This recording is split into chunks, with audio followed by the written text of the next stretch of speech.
मेरे YouTube channel ममता कहानी hub में आप सबका स्वागत है। हमारे आज की कहानी का शीर्षक है गोस्वामी तुलसीदास द्वारा भगवान जगन्नाथ जी के दर्शन। एक सत्य कथा।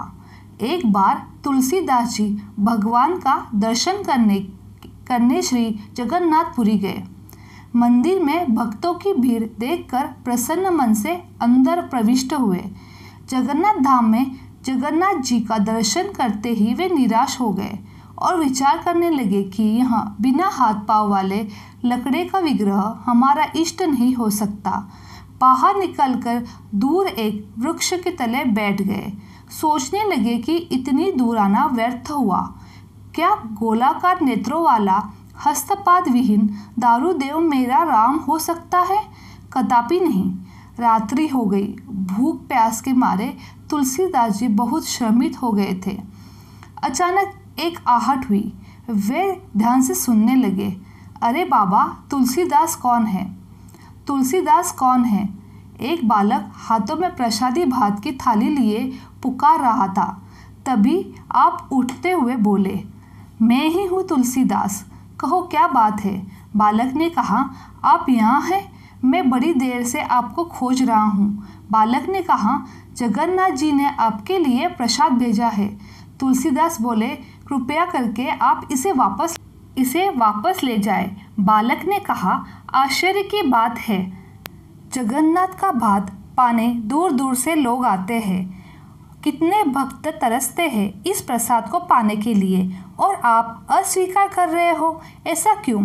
तुलसीदास बोले, मैं बिना अपने इष्ट को भोग लगाए कुछ ग्रहण नहीं कर सकता। फिर यहाँ जगन्नाथ का झूठा प्रसाद जिसमें अपने इष्ट को समर्पित न कर सकूं, इसका भोग मैं श्री राम को कैसे लगाऊं? बालक ने मुस्कुराते हुए कहा, बाबा, आपके इष्ट ने ही तो भेजा है। तुलसीदास बोले, यह हस्तपाद विहीन दारू मूर्ति मेरा इष्ट नहीं हो सकते। बालक ने कहा कि अपने श्री रामचरितमानस में तो आपने इसी रूप का वर्णन किया है। बिनु पद चलई सुनई बिनु काना, कर मीनु कर्म करही विधि नाना, आनन रहित सकल रस भोगी, बिनु बानी बक्ता बड़ जोगी। यह बात सुनते ही तुलसीदास के नेत्रों से अश्रुधारा बहने लगी। मौन हो गए। थाल रखकर बालक यह कहकर अदृश्य हो गया कि मैं ही राम हूँ। मेरे मंदिर के चारों द्वारों पर हनुमान का पहरा है। विभीषण नित्य मेरे दर्शन को आते हैं। कल प्राप्त तुम भी आकर दर्शन कर लेना। तुलसीदास जी ने बड़े प्रेम से प्रसाद ग्रहण किया। प्राप्त मंदिर में उन्हें जगन्नाथ, बलभद्र और सुभद्रा के स्थान पर श्री राम, लक्ष्मण एवं जानकी के भव्य दर्शन हुए। भगवान ने भक्त की इच्छा पूरी की।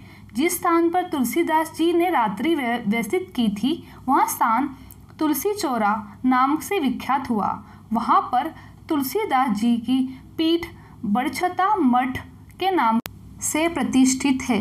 अगर मेरी ये कहानी आपको अच्छी लगी तो please like, share and subscribe my YouTube channel. धन्यवाद।